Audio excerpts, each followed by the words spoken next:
Greetings students, welcome to my class. Students, yesterday we started the third poem. The name of the poem is A Tiger in the Zoo.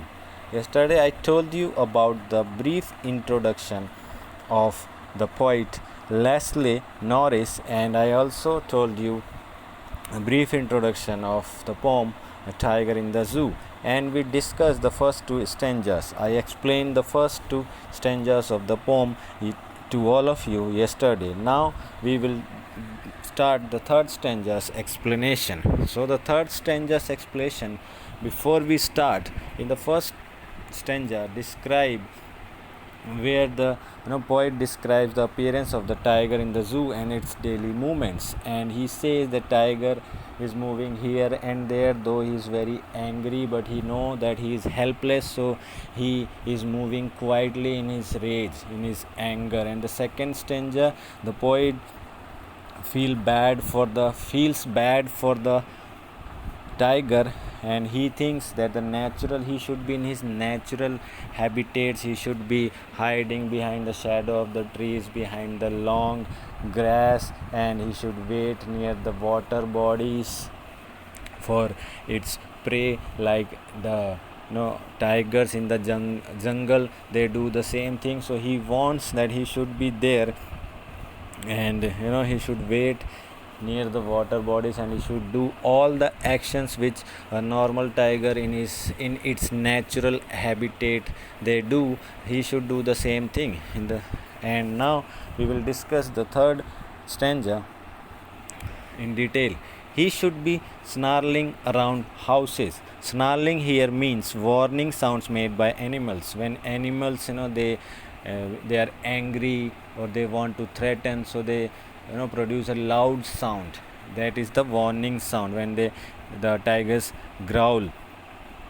At the jungle edge, जंगल के किनारे पर आकर जब जानवर, शेर, बाघ, चीते या कोई और जंगली जानवर जो बहुत खतरनाक हो, they produce a loud sound. That is a warning sound for the inhabitants near the jungle, means for the human beings.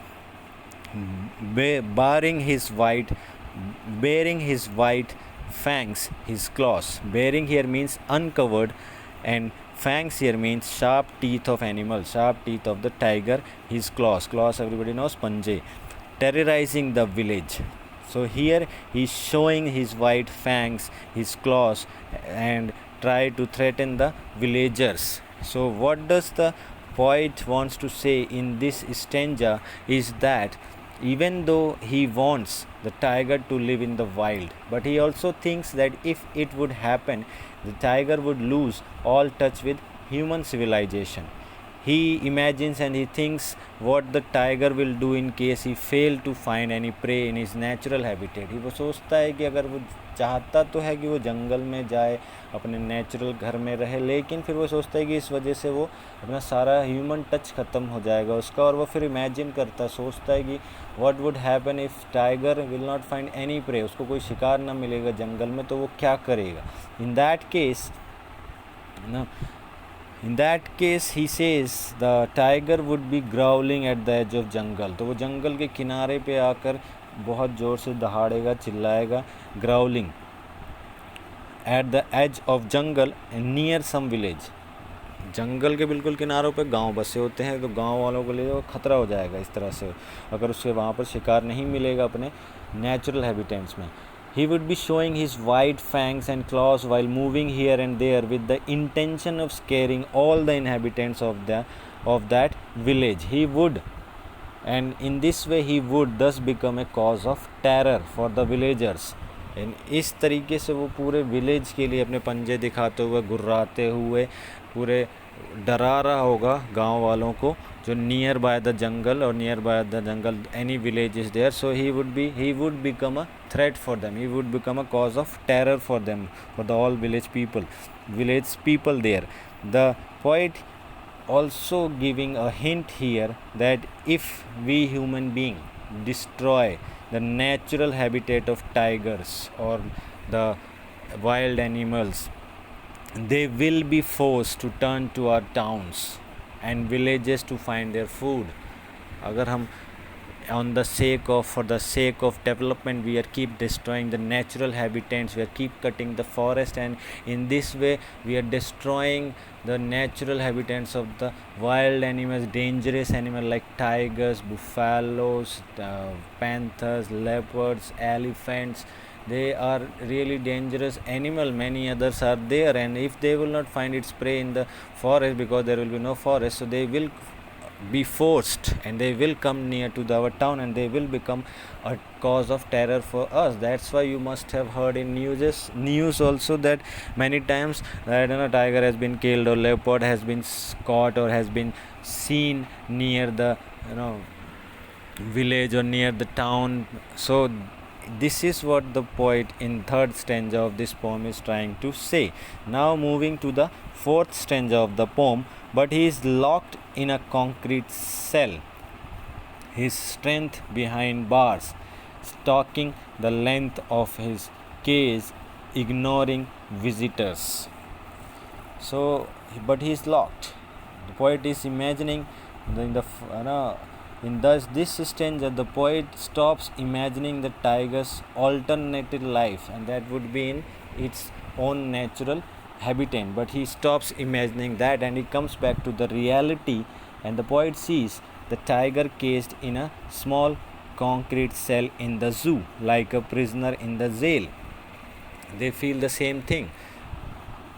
So he feels like that only, in spite of all his strength. We all know that how powerful, how strong, what much strength a tiger has. But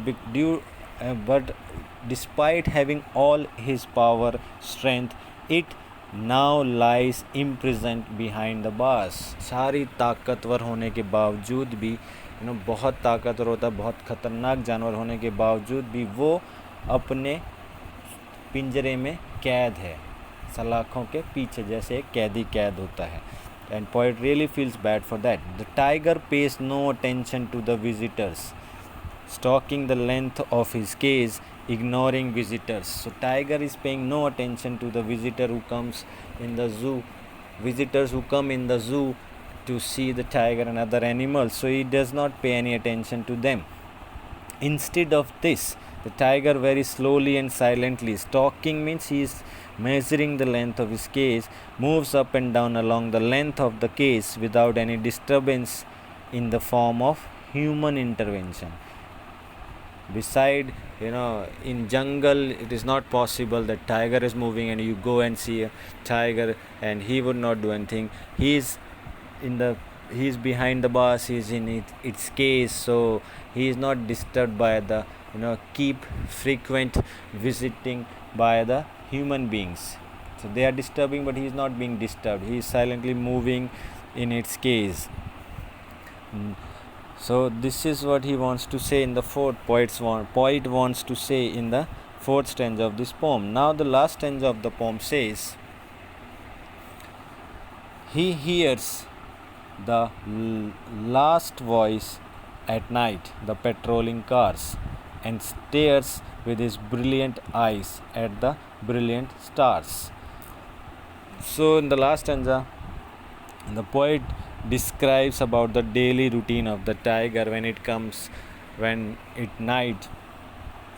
night. What is the daily routine of the tiger? The tiger does not rest during the day because of the visitors. People are keep coming to see the tiger.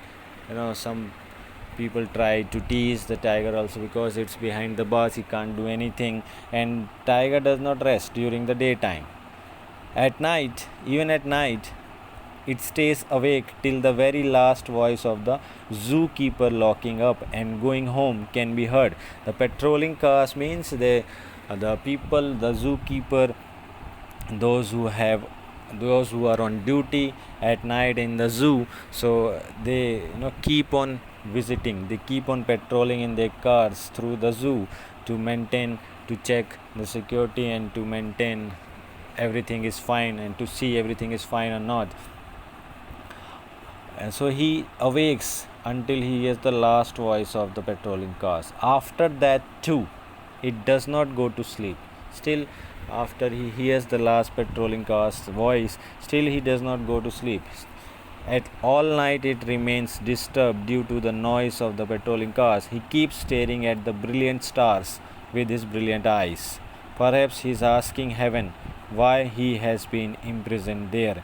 Maybe the poet says that पूरे दिन की तो वो सोता नहीं है, पूरे दिन कभी कभार बीच में सो गया तो ठीक, अदरवाइज़ जो विजिटर्स आते रहते हैं उनकी वजह से वो जागा होता है शेर, और रात में भी वो सोता नहीं है जब तक कि वो last voice of patrolling car की आवाज़ ना सुन ले.